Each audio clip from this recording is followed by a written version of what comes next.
কবরের জীবনটা আসল জীবন। বিশ্বনবী দোয়া করতেন, আল্লাহুম্মা ইন্না নাউযু বিকা মিন আযাবিল কবর। আল্লাহ, আমি আপনার কাছে কবরের আযাব থেকে পানাহ চাই, কবরের আযাব থেকে বাঁচতে চাই। এই কবরের মধ্যে অনেক ফিতনা হবে, অনেক সুয়াল হবে। কবরে প্রশ্ন আছে না নাই? কথা বলেন। প্রথম প্রশ্ন জিজ্ঞেস করা হবে, মার রব্বুক, তোমার রব কে? বলেন, আমাদের রব কে?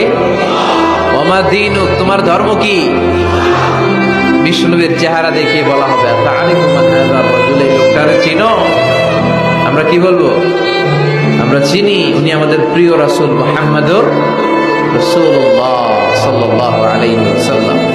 এরপরে জিজ্ঞেস করা হবে, এগুলো কোত্থেকে শিখলা? আমরা বলবো, কোরআন থেকে।